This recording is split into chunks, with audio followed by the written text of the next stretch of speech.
بسم الله الرحمن الرحيم. اللهم صل على سيدنا ومولانا محمد وعلى آل سيدنا ومولانا محمد وبارك وسلم عليه. يا رب لك الحمد كما ينبغي لجلال وجهك وعظيم سلطانك، ولك الحمد على نعمة الإسلام وعلى نعمة الإيمان وعلى نعمة القرآن، ولك الحمد أن جعلتنا من أمة محمد صلى الله عليه وسلم. أشهد أن لا إله إلا الله وحده لا شريك له، وأشهد أن محمدا عبده ورسوله. أعوذ بالله من الشيطان الرجيم. بسم الله الرحمن الرحيم. الله يجتبي إليه من يشاء ويهدي إليه من ينيب. صدق الله مولانا العظيم، وبلغنا رسوله النبي الأمي الأمين الكريم، ونحن على ذلك لمن الشاهدين والشاكرين، والحمد لله رب العالمين. رب اشرح لي صدري ويسر لي أمري واحلل عقدة من لساني يفقه قولي. السلام علیکم ورحمۃ اللہ تعالی وبرکاتہ۔ محترم ناظرین گرامی اور سامعین کرام، آج ایک نئی صبح کے ساتھ آپ کی خدمت میں اس دعا اور تمنا کے ساتھ حاضر ہو رہے ہیں کہ آپ جہاں کہیں بھی ہوں، اللہ تبارک و تعالیٰ آپ کو ایمان کی سلامتی اور صحت اور عافیت عطا فرمائے، اور ہماری دعائیں اہل غزہ کے لیے، اہل فلسطین کے لیے جاری و ساری ہیں۔ اللہ تبارک و تعالیٰ ان کو امن اور سکون اور عافیت عطا فرمائے، اور اللہ تبارک و تعالیٰ انہیں آزادی کی نعمت سے سرفراز فرمائے۔ اپنی دعائیں آپ جاری رکھیں، اللہ تبارک و تعالیٰ انشاءاللہ آپ کی دعائیں جو ہیں وہ بر آئیں گی، اور اللہ تبارک و تعالیٰ ان کو ان کی مرادیں عطا فرمائے گا۔ ناظرین گرامی، گزشتہ نشست میں ہم نے کچھ باتیں عرض کی تھیں۔ اللہ کے رسول صلی اللہ علیہ وسلم کے ایک انتہائی مقرب اور جلیل القدر صحابی سیدنا عبداللہ بن مسعود رضی اللہ تعالیٰ عنہ، جن کو فقیہ الامت کا خطاب دیا گیا ہے، اور جن کو اللہ کے رسول صلی اللہ علیہ وسلم نے ابو عبد الرحمن کی کنیت عطا فرمائی تھی، اور اس کے ساتھ ساتھ ان کا جو دوسرا نام تھا وہ تھا ابن ام عبد۔ اپنی والدہ کی طرف جو ہے ان کو منسوب کیا جاتا ہے، اور اللہ کے رسول صلی اللہ علیہ وسلم نے ان کو ابو عبد الرحمن کا جو لقب عطا فرمایا تھا، حضرت عبداللہ بن مسعود رضی اللہ تعالیٰ عنہ کے ہاں بچے کی پیدائش سے بہت پہلے یہ لقب عطا فرمایا تھا، اور جب ان کے ہاں صاحبزادے کی پیدائش ہوئی تو انہوں نے اس کا نام عبد الرحمن رکھا۔ اور یہ بھی ایک اس بات کی دلالت کرتی ہے اس بات پر کہ اللہ کے رسول صلی اللہ علیہ وسلم نے جو کنیت ان کو عطا فرمائی تھی، انہوں نے اس کے ساتھ اپنے آپ کو منسوب کرنا اور متصف کرنا اور مشہور ہونا انہوں نے اپنے لیے پسند کیا تھا۔ پچھلی نشست میں ہم نے ان کی ایک خصوصی بات یہ عرض کی تھی کہ وہ خادم رسول صلی اللہ علیہ وسلم تھے، اللہ کے رسول صلی اللہ علیہ وسلم کا تکیہ اور آپ کی مسواک، آپ کے نالین، آپ کے وضو کے لیے پانی کا انتظام کرنا، آپ کو نیند سے اٹھانا، اور آپ کے گھر میں بلا روک ٹوک آنے کی اجازت، اور یہ کہ اللہ کے رسول صلی اللہ علیہ وسلم نے ان کو فرمایا کہ تم جو بھی میری باتیں سنو تمہیں سننے کی اجازت ہے۔ تو یہ ان کو اللہ تبارک و تعالیٰ نے قرب عطا فرمایا اللہ کے رسول صلی اللہ علیہ وسلم کا، اور اس قرب سے انہوں نے بھرپور فائدہ اٹھایا۔ یعنی اللہ تبارک و تعالی جب ہمیں کوئی نعمت عطا فرمائے تو ہم اس نعمت کی قدر کریں اور اس کی نعمت کی جو اہمیت ہے اس کا احساس کریں اور اس کا پورا پورا فائدہ اٹھائیں۔ صحابہ کرام کی زندگیوں کے حالات بیان کرنے کا ایک مقصد یہ بھی ہے کہ اللہ تبارک و تعالیٰ نے انہیں اللہ کے رسول صلی اللہ علیہ وسلم کی ایک جو تھی صحبت جو تھی وہ ایک انمول نعمت عطا فرمائی تھی، اور ماشاءاللہ صحابہ کرام نے اس نعمت سے بھرپور فائدہ اٹھانے کی کوشش کی۔ اور اس کی ایک مثال ہمارے سامنے حضرت عبداللہ بن مسعود رضی اللہ تعالیٰ عنہ ہیں، جن کے بارے میں عرض کیا تھا کہ جن کی جسمانی ساخت بہت ہی کمزور تھی اور لاغر تھے، لیکن اللہ تبارک و تعالیٰ نے ان کو روحانی طور پر اور ایمانی طور پر اور ذہنی طور پر اللہ تعالیٰ نے بہت ہی مالا مال فرمایا تھا۔ اور واقعی ان کی زندگی بھی دیگر صحابہ کرام کی زندگیوں کی طرح قابل رشک ہے کہ جنہوں نے اپنی زندگیاں اللہ کے رسول صلی اللہ علیہ وسلم کی خدمت، اسلام کی خدمت اور اسلام کے دفاع کے لیے اور اسلام کے جو علوم ہیں ان کو حاصل کرنے کے لیے وقف کرنی تھی۔ اور جیسے میں نے عرض کیا کہ ان کو فقیہ الامت کا خطاب دیا گیا ہے، تو اللہ تبارک و تعالیٰ نے ان کا جو علم تھا، ان کے جو فتاوی تھے، ان کی جو فقہ تھی، اس کے اوپر احناف کی جو فقہ ہے جن کے امام اعظم ابو حنیفہ رحمۃ اللہ تعالی علیہ، جنہوں نے اپنی فقہ کی بنیاد عبداللہ بن مسعود رضی اللہ تعالیٰ عنہ کے فتاوی، ان کی فقہ، حضرت عمر فاروق رضی اللہ تعالیٰ عنہ، حضرت علی رضی اللہ تعالیٰ عنہ اور دیگر جو صحابہ کرام تھے، ان کی جو فقہ کے ان کے استنباط تھے، ڈیڈکشنز تھے، اور ان کی جو تعویلات تھیں، ان کے اوپر فقہ حنفی کا جو ہے نا کافی دار و مدار ہے۔ تو اللہ تبارک و تعالیٰ نے حضرت عبداللہ بن مسعود رضی اللہ تعالیٰ عنہ کو حیات جاودہ عطا فرمائی اس طریقے سے کہ ان کا جو علم ہے اس کے وارث بھی اللہ تعالیٰ پیدا فرمائے، اور امام ابو حنیفہ کی تعلیمات کے اندر، ان کی فقہ کے اندر اکثر جو باتیں ہیں وہ حضرت عبداللہ بن مسعود رضی اللہ تعالیٰ عنہ کی فقہ پر مبنی ہے۔ اس کے علاوہ آپ محدث بھی ہیں، حدیث کے راوی بھی ہیں، اللہ کے رسول صلی اللہ علیہ وسلم کی آبزرویشن کرتے تھے اور سماعت بھی کرتے تھے اور روایت بھی کرتے تھے۔ لیکن اس سے بڑھ کر جو میری محدود فہم کے اندر جو بات آتی ہے کہ جس نے حضرت عبداللہ بن مسعود رضی اللہ تعالیٰ عنہ کو عظمت عطا فرمائی، اللہ کے رسول صلی اللہ علیہ وسلم کی خدمت اور آپ سے سماعت تو ہے، لیکن ایک دوسری بات جو بہت اہم ہے، جو ہمارے لیے قابل غور ہے آج کے دور میں، کہ حضرت عبداللہ بن مسعود رضی اللہ تعالیٰ عنہ کو اللہ تعالیٰ نے شروع ہی سے جیسے ہی وہ مسلمان ہوئے، انہیں اللہ تبارک و تعالیٰ نے قرآن سے لگاؤ عطا فرمایا تھا، قرآن کا شوق عطا فرمایا تھا، اور پھر ان کو یہ بھی اعزاز ملا کہ انہیں اللہ کے رسول صلی اللہ علیہ وسلم سے ڈائریکٹ قرآن کو سیکھنے کا موقع ملا،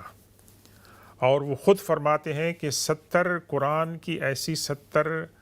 صورتیں ہیں کہ جو میں نے ڈائریکٹ اللہ کے رسول صلی اللہ علیہ وسلم کی زبان مبارک سے سیکھی، جس میں کوئی اور واسطہ نہیں تھا۔ یعنی اللہ کے رسول صلی اللہ علیہ وسلم نے مجھے ڈائریکٹ وہ 70 صورتیں جو ہیں وہ سکھائیں۔ ناظرین کرام، یہاں پر مقام غور ہے کہ قرآن پاک عربی زبان میں نازل ہوا، اللہ کے رسول صلی اللہ علیہ وسلم کی زبان عربی تھی، حضرت عبداللہ بن مسعود رضی اللہ تعالیٰ عنہ کی زبان عربی تھی، اس کے باوجود اللہ کے رسول صلی اللہ علیہ وسلم صحابہ کرام کو نماز اور قرآن کی صورتیں اسی طرح سکھاتے تھے کہ جس طرح آج ہم دیکھتے ہیں کہ اساتذہ بچوں کو قرآن سکھاتے ہیں، ایون دو کہ ان کی مادری زبان عربی تھی، لیکن اللہ کے رسول صلی اللہ علیہ وسلم کا جو یہ منصب قرآن میں بیان کیا گیا ہے کہ وَيُعَلِّمُهُمُ الْكِتَابَ وَالْحِكْمَةَ، کہ آپ ان کو کتاب اور حکمت کی تعلیم دیتے تھے کہ قرآن پاک کس طرح پڑھنا چاہیے، اور پھر قرآن پاک کی تفسیر اور تشریح اللہ کے رسول صلی اللہ علیہ وسلم نے اپنی سنت کے مطابق یہ کام بھی اللہ کے رسول صلی اللہ علیہ وسلم نے انجام دیا۔ تو عبداللہ بن مسعود رضی اللہ تعالیٰ عنہ یہ اپنی ایک خصوصیت بیان کرتے ہیں اور اپنے لیے ایک قابل فخر بیان کرتے ہیں بات کہ میں نے اللہ کے رسول صلی اللہ علیہ وسلم سے 70 صورتیں ڈائریکٹ آپ سے سیکھی۔ اور پھر قرآن کے بارے میں ان کا علم دیکھیں، فرماتے ہیں قرآن کی کوئی صورت ایسی نہیں ہے جس کے بارے میں مجھے یہ علم نہ ہو کہ وہ اس کا شان نزول کیا تھا۔ یعنی قرآن کی صورتوں کے بارے میں وہ یہ فرماتے تھے کہ مجھے ہر صورت کے بارے میں یہ علم ہے کہ اس صورت کا شان نزول کیا ہے۔ اور پھر فرماتے ہیں کہ قرآن کی کوئی ایسی آیت نہیں ہے قرآن کی کوئی ایسی آیت نہیں ہے جس کے بارے میں مجھے یہ علم نہ ہو کہ وہ کس معاملے میں آیت نازل ہوئی اور صورتیں جو ہیں وہ کہاں پر اور کس موقع پر نازل ہوئی تھی، اس کے بارے میں بھی فرماتے تھے کہ مجھے اس بات کا علم ہے۔ اور پھر کہتے تھے کہ اگر مجھے یہ بات میرے علم میں آ جائے کہ کوئی مجھ سے زیادہ قرآن کے بارے میں جانتا ہے اور مجھے اونٹوں پر سوار ہو کر ان کے پاس جانا پڑے گا تو میں ان کے پاس جاؤں گا قرآن کو سیکھنے کے لیے۔ تو یہ اللہ تبارک و تعالیٰ نے حضرت عبداللہ بن مسعود رضی اللہ تعالیٰ عنہ کو جو قرآن کا علم عطا فرمایا اور پھر قرآن سے اور حدیث سے انہوں نے استنباط کیا اور اپنے دور کے صحابہ کرام کے ساتھ بعض معاملات کے اندر، فقہی معاملات کے اندر وہ اختلاف کرتے تھے اور بتاتے تھے کہ اس کی توجیہ اور اس کی تشریح جو ہے یا اس کی روشنی میں فقہ کے یہ جو احکامات ہیں یہ مستنبط ہوتے ہیں۔ یہ صحابہ کرام کے درمیان یہ بات تو معمول کی تھی کہ آپس میں ان کی ڈسکشن جو ہے وہ ہوتی تھی، اور یہ وہ صحابی ہیں جن کے بارے میں حضرت موسیٰ عاشری رضی اللہ تعالیٰ عنہ فرماتے ہیں کہ جب تک تمہارے درمیان عبداللہ بن مسعود موجود ہیں تمہیں مجھ سے پوچھنے کی ضرورت نہیں۔ ابو موسیٰ عاشری رضی اللہ تعالیٰ عنہ ایک جلیل القدر صحابی ہیں، انشاءاللہ ان کے بارے بھی ہم بات کریں گے، اور ان کو یہ بات معلوم تھی حضرت عبداللہ بن مسعود رضی اللہ تعالیٰ عنہ کی قدر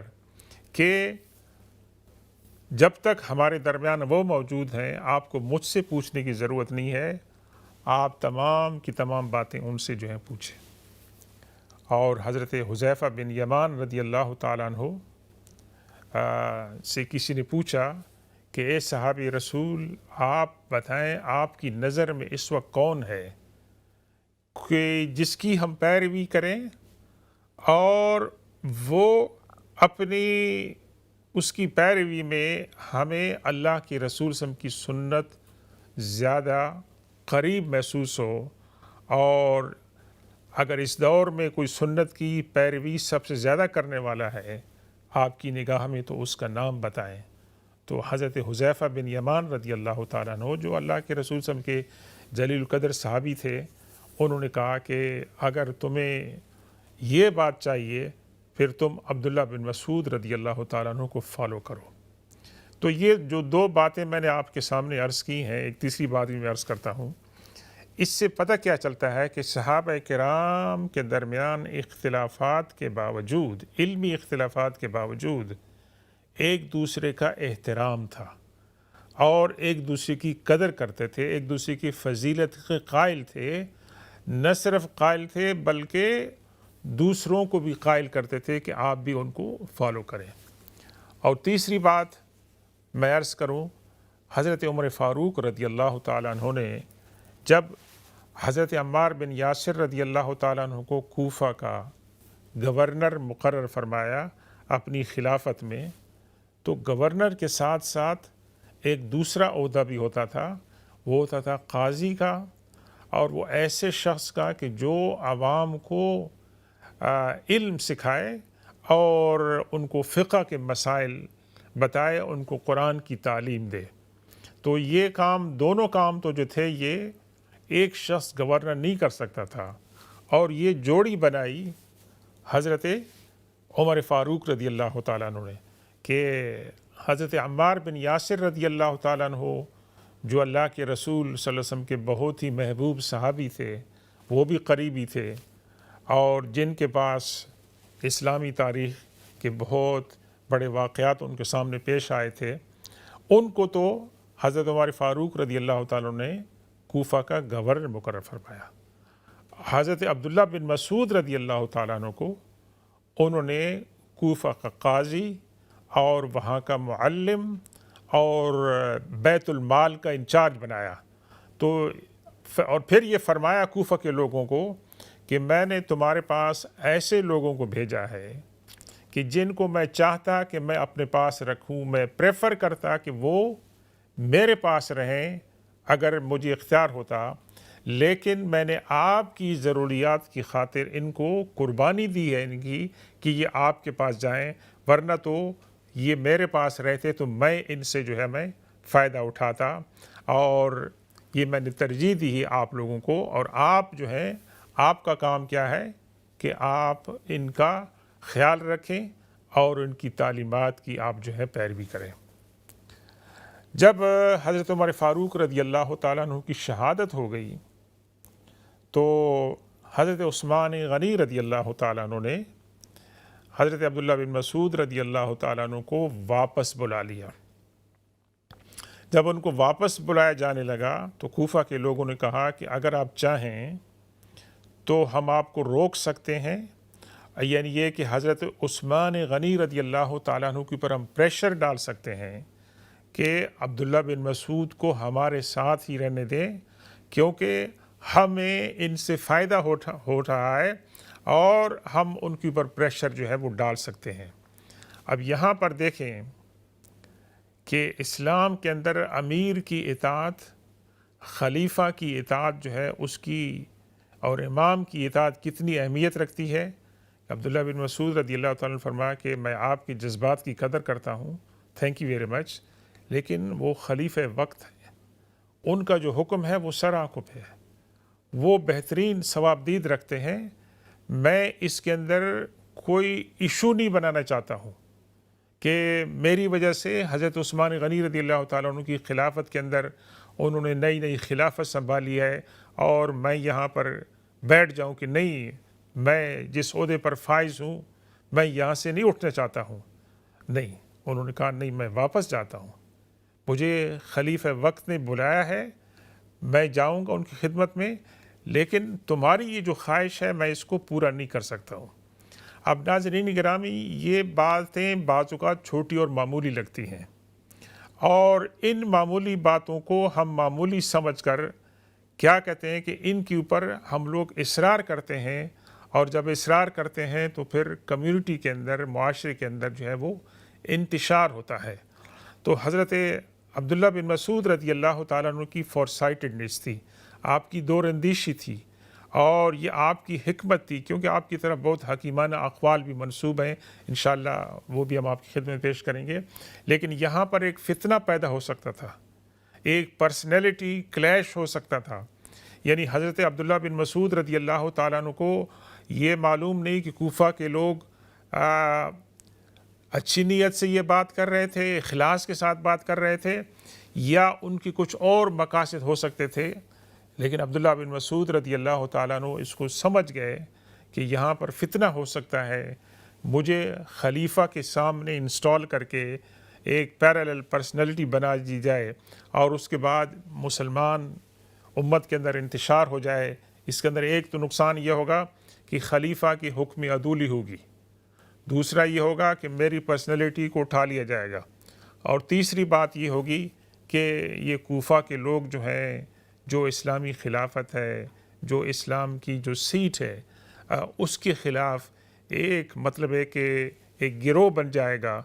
اور اس سے فتنے پیدا ہوں گے۔ انہوں نے اپنی ذات کو نیچے رکھا اور خلافت کو اور قوم کی اور اسلام کی اجتماعیت کو جو ہے انہوں نے فوقیت دی، اور انہوں نے وہ حضرت عثمان بن عفان رضی اللہ تعالیٰ عنہ کے پاس دارالخلافہ میں آ گئے، اور وہیں پر ان کا انتقال ہوا 32 ہجری میں، تقریباً 62-63 کی عمر میں ان کا انتقال ہوا۔ اور جب ان کے تیمارداری کے لیے خلیفہ وقت حضرت عثمان غنی رضی اللہ تعالیٰ عنہ تشریف لے گئے تو پوچھا کہ عبداللہ بن مسعود اے ابن ام عبد، یہ عام ان کا ٹائٹل تھا، آپ کو کس چیز کی تکلیف ہے، آپ کس بات کی شکایت کر رہے ہیں؟ تو آپ نے فرمایا میں اپنے گناہوں کا رونا رو رہا ہوں، اور فرمایا کہ آپ کو کس چیز کی، آپ کی خواہش کیا ہے؟ فرمایا میں اللہ تبارک و تعالیٰ کی رحمت کی خواہش کرتا ہوں۔ تو یہ وصال کا وقت ہے، دنیا سے کوچ کا وقت ہے، آخرت میں جانے کا وقت ہے، اور یہ وہ وقت ہے کہ جس وقت انسان کو فکر ہونی چاہیے کہ میں دنیا سے اپنے ساتھ اپنے گناہوں کا بوجھ لے جا رہا ہوں، لیکن اللہ تبارک و تعالیٰ کی رحمت کی میں امید کرتا ہوں کہ اللہ کی رحمت مجھے جو ہے وہ پناہ دے گی، اور میرے گناہوں کا بوجھ جو ہے وہ اللہ کی رحمت سے جو ہے وہ ہلکا ہو جائے گا۔ تو ناظرین گرامی، حضرت عبداللہ بن مسعود رضی اللہ تعالیٰ عنہ کی زندگی کے مزید بھی ایمان افروز واقعات ہیں۔ انشاءاللہ ہم تھوڑی دیر کے بعد بریک کی طرف چلتے ہیں، اور بریک کے بعد جب ہم واپس آئیں گے تو آپ کے ساتھ ہم آپ کی زندگی کے مزید واقعات جو ہیں وہ ہم شیئر کریں گے۔ ایک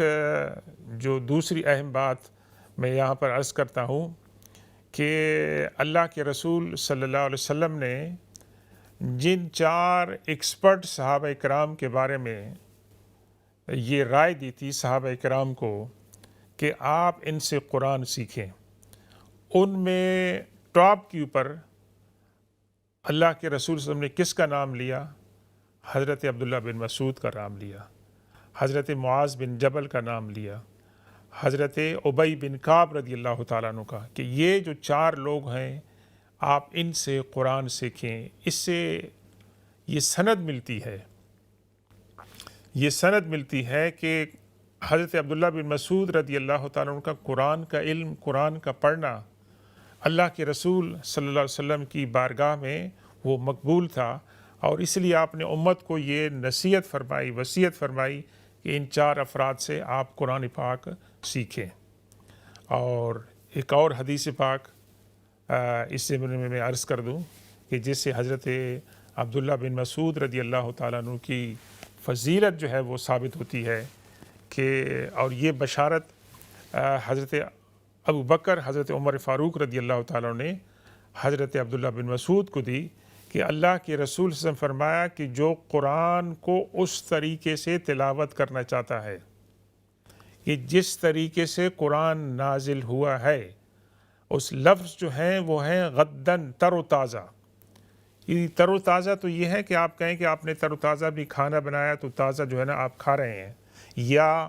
پھل اور پھول جو ہے وہ تر و تازہ ہیں۔ لیکن قرآن کے بارے میں اللہ کے رسول صلی اللہ علیہ وسلم فرمایا کہ جو قرآن کو اس حالت میں سیکھنا چاہتا ہے جس حال کے اندر وہ نازل ہوا ہے، تو وہ عبداللہ بن مسعود رضی اللہ تعالیٰ عنہ سے سیکھے۔ تو یہ ایک بہت بڑی شہادت ہے، ایک بہت بڑی سند ہے، گواہی ہے اللہ کے رسول صلی اللہ علیہ وسلم جن کے اوپر قرآن نازل ہوا تھا، اور انہوں نے حضرت عبداللہ بن مسعود رضی اللہ تعالیٰ عنہ کے بارے میں بات گواہی دی۔ تو انشاءاللہ وقفے کے بعد ہم دوبارہ آپ کی خدمت میں حاضر ہوں گے، ہمارے ساتھ رہیں،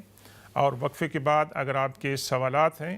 تو وہ بھی آپ پیش کر سکتے ہیں، آپ سے ملاقات ہوگی۔ والسلام علیکم ورحمۃ اللہ تعالی وبرکاتہ۔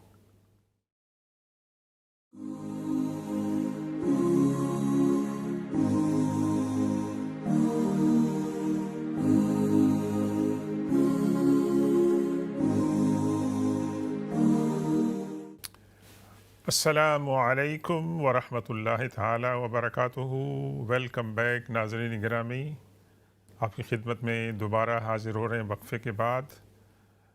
اس دوران آپ کے اگر کوئی سوالات ہیں تو آپ پیش کر سکتے ہیں، انشاءاللہ ان کے جوابات دینے کی کوشش کریں گے۔ اور وقفے سے پہلے ہم گفتگو کر رہے تھے اللہ کے رسول صلی اللہ علیہ وسلم کے ایک نہایت ہی جلیل القدر اور پیارے صحابی حضرت عبداللہ بن مسعود رضی اللہ تعالیٰ عنہ کے بارے میں، اور ان کی زندگی کے یہ خوبصورت واقعات ایمان افروز ہیں۔ چند مزید باتیں آپ کی خدمت میں عرض کرتے ہیں، اور یہ واقعہ جو ابھی ہم عرض کر رہے ہیں آپ کی خدمت میں، یہ تاریخ اور سیرت اور حدیث کی کتابوں میں منقول ہے، بہت ہی مشہور ہے۔ اور اس واقعے سے اللہ کے رسول صلی اللہ علیہ وسلم کی نگاہ میں حضرت عبداللہ بن مسعود رضی اللہ تعالیٰ عنہ کی محبت اور آپ کی جو عزت ہے، آپ کا جو وقار ہے، اس کا پتہ چلتا ہے۔ جیسے کہ ہم عرض کر چکے ہیں کہ حضرت عبداللہ بن مسعود رضی اللہ تعالیٰ عنہ کی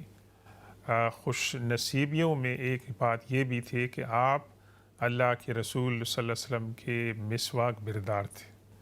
حضور کی مسواک اٹھاتے تھے اور پیش کرتے تھے۔ تو اسی طریقے سے ایک دفعہ دوران سفر کہیں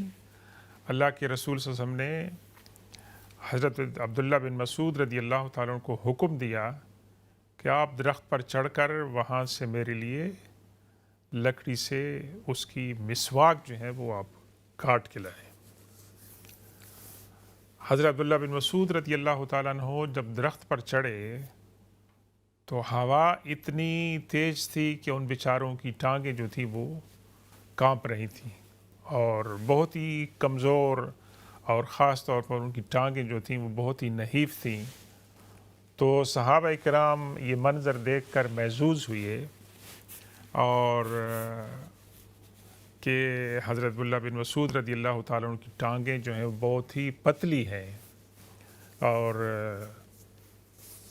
اس کے بارے میں انہوں نے تعجب کا اور مذاق کا اظہار کیا۔ تو اللہ کے رسول صلی اللہ علیہ وسلم نے اس کے جواب میں کیا فرمایا؟ فرمایا وہ ذات کہ جس کے قبضہ قدرت میں میری جان ہے، بخدا عبداللہ بن مسعود رضی اللہ تعالیٰ عنہ کی یہ جو کمزور ٹانگیں ہیں، یہ اللہ کی نگاہ میں جب میزان قائم ہوگا، یعنی جب اعمال تولے جائیں گے قیامت والے دن، تو یہ جو ہوں گے ان کا وزن جو ہوگا وہ احد پہاڑ سے بھی زیادہ ہوگا۔ آپ لوگ تو جا چکے ہوں گے، جو حضرات خواتین وہاں جا چکے ہیں، آپ نے مدینہ پاک کے پڑوس میں احد پہاڑ کی زیارت کی ہوگی،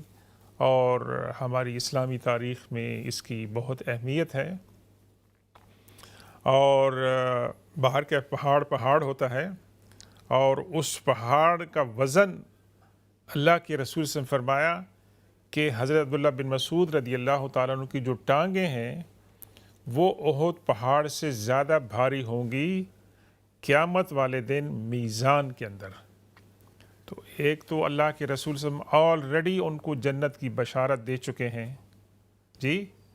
اور اس واقعہ کے اندر اللہ کے رسول صلی اللہ علیہ وسلم نے ایک دوسری بشارت دی ہے کہ عبداللہ بن مسعود رضی اللہ تعالیٰ عنہ کے اعمال کا جو وزن ہوگا، اس کا پلڑا جو ہے وہ بھاری ہوگا، جو نیکیوں کا پلڑا ہوگا۔ تو یہ اللہ کے رسول صلی اللہ علیہ وسلم نے ان کو خوشخبری دے دی ہے کہ ان کا مقام اللہ کی نگاہ میں قیامت والے دن جو ہے وہ کتنا بڑا ہوگا، اور جس کے اعمال جو صالحہ ہیں ان کا وزن زیادہ ہوگا۔ فمن ثقلت موازینہ فہو فی عیشۃ راضیہ ومن خفت موازینہ، کہ اللہ کے فرمایا اللہ تعالیٰ نے کہ جس کے اعمال صالحہ کا وزن زیادہ ہو جائے گا تو وہ لوگ کامیاب ہوں گے، اور جن کے اعمال صالحہ جو ہیں وہ کم ہوں گے، وہ جو ناکام ہوں گے۔ تو گویا ایک لحاظ سے اللہ کے رسول صلی اللہ علیہ وسلم نے حضرت عبداللہ بن مسعود رضی اللہ تعالیٰ عنہ کو صحابہ کرام کے سامنے بشارت دے دی ہے کہ ان کا مقام جو ہے وہ اتنا بلند ہوگا۔ اور حضرت عبداللہ بن مسعود رضی اللہ تعالیٰ عنہ کی دوسری عظمت ایک میں عرض کروں کہ حضور پاک صلی اللہ علیہ وسلم نے ایک دن فرمائش کی حضرت عبداللہ بن مسعود رضی اللہ تعالیٰ عنہ سے کہ عبداللہ بن مسعود مجھے قرآن سناؤ۔ اور باقی یہ بات حیرت کی تھی کہ اللہ کے رسول صلی اللہ علیہ وسلم کو قرآن سنایا جائے، اور اللہ کے رسول صلی اللہ علیہ وسلم اپنے کسی صحابی سے اس خواہش کا اظہار کریں کہ وہ ان کو قرآن سنائیں۔ تو عبداللہ بن مسعود رضی اللہ تعالیٰ نے عرض کی کہ یا رسول اللہ، قرآن تو آپ کی پر نازل ہوا ہے، میں آپ کو کس طرح قرآن سناؤں؟ آپ سے بہتر کون قرآن پڑھ سکتا ہے؟ تو اللہ کے رسول صلی اللہ علیہ وسلم فرمایا کہ میں چاہتا ہوں کہ میں دوسروں سے قرآن سنوں، کہ وہ قرآن کو پڑھیں اور میں اس کو سنوں۔ تو حضرت عبداللہ بن مسعود رضی اللہ تعالیٰ عنہ کہتے ہیں کہ میں نے قرآن کی سورہ النساء جو ہے اس کی تلاوت شروع کی، اور جب میں اس آیت پر پہنچا فَكَيْفَ إِذَا جِئْنَا مِنْ كُلِّ أُمَّةٍ بِشَهِيدٍ وَجِئْنَا بِكَ عَلَى هَؤُلَاءِ شَهِيدًا، یہ آیت پر جب میں پہنچا تو میں نے اللہ کے رسول صلی اللہ علیہ وسلم کی طرف دیکھا۔ اس آیت کا مطلب یہ ہے کہ حضور صلی اللہ علیہ وسلم اللہ تعالیٰ خطاب فرما رہے ہیں کہ وہ کیا مقام ہوگا جب کہ ہر امت کے لیے ان کا گواہ یعنی ان کا امام اور ان کا پیغمبر ان کے سامنے پیش کریں گے، اور وہاں پر گفتگو ہوگی کہ کیا اس رسول نے، اس امام نے اللہ کا پیغام اپنی امت کو پہنچایا، تو اور یہ کہ ہم آپ کو ان کے اوپر جو ہے پھر امام اور شہید کے طور پر لائیں گے۔ تو میں نے دیکھا کہ اللہ کے رسول صلی اللہ علیہ وسلم نے مجھے اشارہ کیا کہ آپ اب یہاں پر سٹاپ کر دیں، اور وہاں پر اللہ کے رسول صلی اللہ علیہ وسلم کی نگاہوں سے، آپ کی آنکھوں سے آنسو جا رہے تھے، آنسو جاری تھے۔ تو ایک تو قرآن کی تلاوت کو سنتے ہوئے، اور دوسرا یہ تھا کہ وہاں پر اللہ کے رسول صلی اللہ علیہ وسلم کا جو منصب اور اعزاز بیان کیا گیا قیامت والے دن، اس کو بیان کیا۔ اور تیسری جو بات جو ہمارے لیے قابل غور ہے کہ جس انداز سے عبداللہ بن مسعود رضی اللہ تعالیٰ عنہ نے قرآن کی تلاوت وہ کرتے تھے اور اللہ کے رسول صلی اللہ علیہ وسلم ان سے سنتے تھے، اس کا مقصد یہ ہے کہ حضرت عبداللہ بن مسعود رضی اللہ تعالیٰ عنہ کی قرآن کی تلاوت کا طریقہ جو تھا وہ بہت ہی مؤثر تھا، اور اتنا مؤثر تھا کہ ان کی تلاوت کو سن کر اللہ کے رسول صلی اللہ علیہ وسلم رو پڑے، اور آپ نے فرمایا کہ تم یہاں پر سٹاپ کر دو۔ تو یہ عبداللہ بن مسعود رضی اللہ تعالیٰ عنہ کا بڑا اعزاز تھا کہ انہیں اللہ کے رسول صلی اللہ علیہ وسلم کے سامنے تلاوت کرنے کا جو ہے وہ شرف ملا، اور جن کی قرآن کی تلاوت کو اللہ کے رسول صلی اللہ علیہ وسلم نے بہت ہی سراہا اور امت کو نصیحت کی کہ وہ قرآن عبداللہ بن مسعود رضی اللہ تعالیٰ عنہ سے سنیں، کیونکہ ان کا قرآن پڑھنا ایسا ہے جیسے کہ ابھی قرآن جس صورت میں نازل ہوا ہے انہوں نے اس کو پریزرو کیا ہے، اور ان سے آپ قرآن جو ہے نا پڑھنا جو ہے وہ سیکھیں۔ عبداللہ بن مسعود رضی اللہ تعالیٰ عنہ خود جو ہے وہ یہ وصیت فرماتے ہیں کہ قرآن کی تلاوت کے جو آداب ہیں اس کے اندر یہ چیزیں وہ فرماتے تھے کہ آپ قرآن کی جب تلاوت کریں تو آپ کس طریقے سے تلاوت کریں۔ فرمایا کہ آپ جب قرآن کو تلاوت کریں تو اس وقت آپ کی کیفیت کیسی ہونی چاہیے؟ آپ غم کی حالت میں ہوں، جس طرح ایک انسان غمگین ہوتا ہے اس حالت میں آپ کی کیفیت ہو۔ اور دوسری یہ ہے کہ آپ کے اندر کیفیت رونے والی ہو، جب آپ قرآن کی تلاوت کر رہے ہوں تو آپ کی کیفیت جو ہے وہ رونے والی ہو، آپ اس کے اندر رو رہے ہوں۔ اور تیسری بات یہ ہے کہ آپ اس وقت چیخ و پکار نہیں کر رہے ہوں اور نہیں اس کے اندر گانا گانے کی کیفیت ہو، بلکہ ایک طرف خشوع ہو، ایک طرف غم اور افسوس ہو، دکھ ہو، اور تیسری طرف یہ ہے کہ کوشش ہو سکے کہ اس وقت آپ کے اندر رونے کی کیفیت ہو۔ اور چوتھی بات انہوں نے کیا فرمائی کہ آپ کے اندر سکون ہونا چاہیے، یہ قرآن کی تلاوت کرتے وقت آپ سکون سے تلاوت کریں، آپ حکمت اختیار کریں، اور علیم، اور آپ جب اس کی تلاوت کر رہے ہیں تو قرآن کی آیات پر ریفلیکٹ کریں کہ آپ کو کون سا اس سے علم اور آپ کو کون سی معرفت جو ہے وہ حاصل ہو رہی ہے۔ تو یہ قرآن کی تلاوت کے چند آداب تھے کہ جو حضرت عبداللہ بن مسعود رضی اللہ تعالیٰ عنہ نے فرمایا کہ جب آپ اس کی تلاوت کریں تو ان کا لحاظ رکھیں تو آپ کو قرآن پڑھتی ہوئی جو ہے وہ فائدہ ہوگا۔ اور ناظرین گرامی، ویسے تو چونکہ قرآن اللہ تبارک و تعالیٰ کا کلام ہے اور ہمیں اس کی تلاوت کے دوران جو ہے یہ ہمہ جہد سے متوجہ ہو کر اس کی تلاوت کرنی چاہیے، لیکن اگر آپ رونے کی کیفیت بنائیں گے،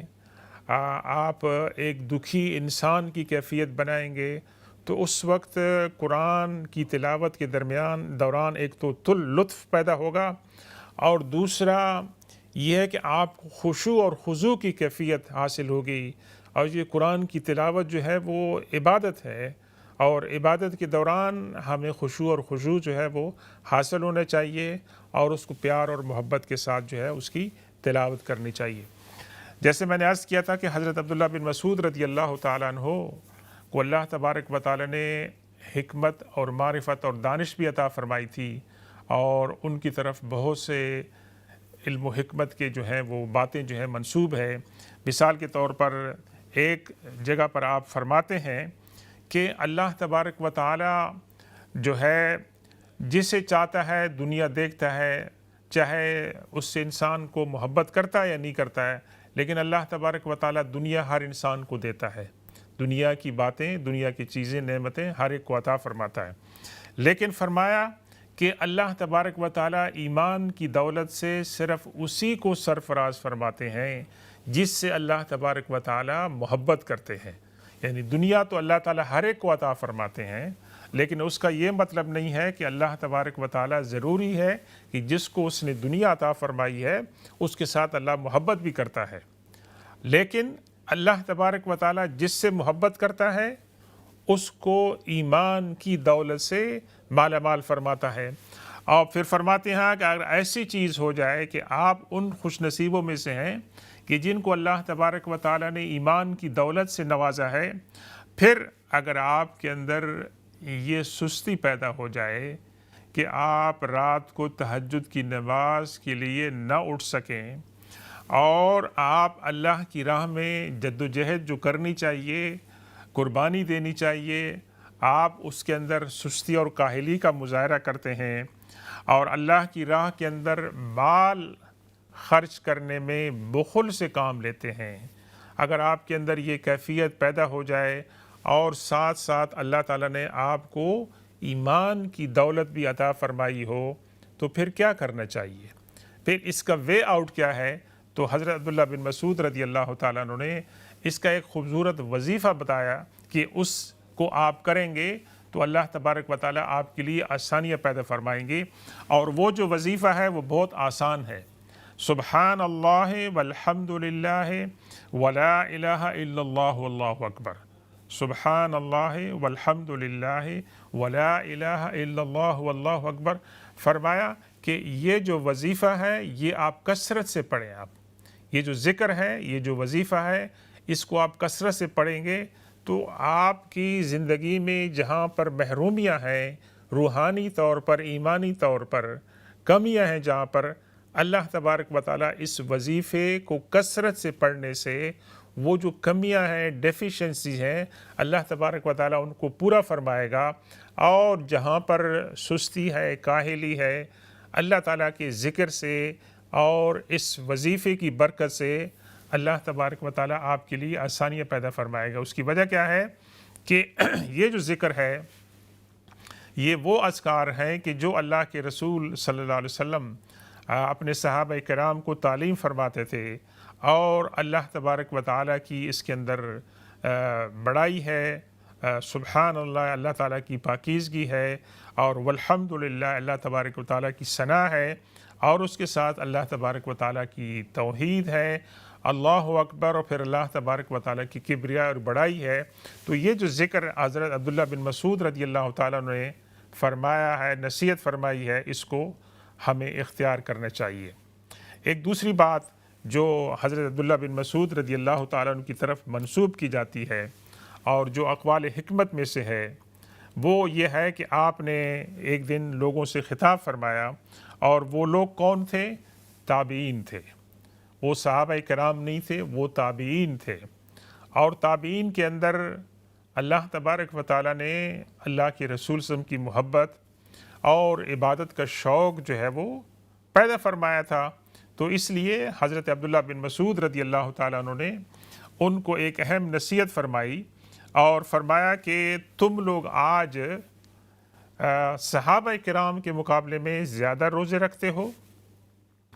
اور صحابہ کرام کے مقابلے میں زیادہ نوافل پڑھتے ہو اور زیادہ عبادات کرتے ہو۔ یہ تو انہوں نے اس چیز کو ایکنالج کیا کہ آپ کی جو عبادات ہیں اور آپ کے جو نوافل ہیں وہ صحابہ کرام کے مقابلے میں زیادہ ہیں، اور دوسرا یہ کہ آپ اللہ کی راہ میں بہت زیادہ محنت کرتے ہیں۔ لیکن آپ کی اس عبادت کی کثرت اور نوافل کی کثرت اور روزوں کی کثرت کے باوجود صحابہ کرام آپ سے بہتر تھے۔ تو تابعین کی جماعت نے پوچھا کہ اے عبداللہ بن مسعود رضی اللہ تعالیٰ عنہ، اگر آپ کہہ رہے ہیں کہ ہم زیادہ عبادت کرتے ہیں، زیادہ روزے رکھتے ہیں اور زیادہ نوافل پڑھتے ہیں، اور اللہ کی راہ میں ہم زیادہ جد و جہد کر رہے ہیں، اور اس کے باوجود آپ کہہ رہے ہیں کہ صحابہ کرام ہم سے بہتر تھے، تو اس کا ریزن کیا ہے؟ لما یا ابا عبد الرحمن؟ تو حضرت عبداللہ بن مسعود رضی اللہ تعالیٰ نے فرمایا، اور یہ ان کا جو جواب ہے اس کے اندر بہت ساری حکمت ہے۔ فرمایا کہ وہ جو تھے وہ دنیا سے بے رغبتی زیادہ کرتے تھے، اور آخرت میں ان کا انٹرسٹ زیادہ تھا۔ تو یہ جو چیز ہے، آخرت کی طرف زیادہ شوق ہو، دنیا کے اندر کم جو ہے توجہ ہو، تو یہ کامیابی کی علامت ہے، اور یہ صحابہ کرام کا ترہ امتیاز ہے، اور اسی کو ہمیں ناظرین گرامی اختیار کرنا چاہیے۔ ہم دعا کرتے ہیں کہ اللہ تبارک و تعالیٰ کے فضل و کرم سے آج ہمیں اللہ کے رسول صلی اللہ علیہ وسلم کہ ایک جلیل القدر صحابی حضرت عبداللہ بن مسعود رضی اللہ تعالیٰ عنہ کی زندگی کے چند واقعات جو ہم نے آپ کے شیئر کی ہیں، اللہ تعالیٰ ان کو قبول فرمائے، اللہ تعالیٰ ان کے درجات بلند فرمائے، اللہ تعالیٰ ہمیں ان کی زندگی سے سبق حاصل کرنے کی توفیق عطا فرمائے۔ بسم اللہ الرحمن الرحیم، الحمد للہ رب العالمین، والصلاة والسلام علی سیدنا و مولانا محمد وعلی آل سیدنا و مولانا محمد وبارک وسلم علیہ۔ رب زدنا علما، اللہم ربنا آتنا فی الدنیا حسنة وفی الآخرة حسنة وقنا عذاب النار۔ رب اجعلنی مقیم الصلاة ومن ذریتی، ربنا وتقبل دعاء، ربنا اغفر لی ولوالدی وللمؤمنین یوم یقوم الحساب۔ اللہم انا نسألک الجنة وما قرب الیہا من قول وعمل، ونعوذک من النار وما قرب الیہا من قول وعمل۔ اللہ تبارک و تعالیٰ سے دعا ہے، اللہم اغفر لحینا ومیتنا وشاہدنا وغائبنا وصغیرنا وکبیرنا وذکرنا وانثانا، اللہم تقبل منا۔ جو مسلمان بہن میں بیمار ہیں اللہ ان کو شفا عطا فرمائے، خاص طور پر غزہ فلسطین کے مسلمانوں کے لیے دعا کریں، اللہ تبارک و تعالی صحت اور عافیت عطا فرمائے۔ وصلی اللہ تعالی علی خیر خلقی سیدنا و مولانا محمد و آلہ و صحبہ اجمعین برحمتک یا ارحم الراحمین۔ والسلام علیکم ورحمۃ اللہ۔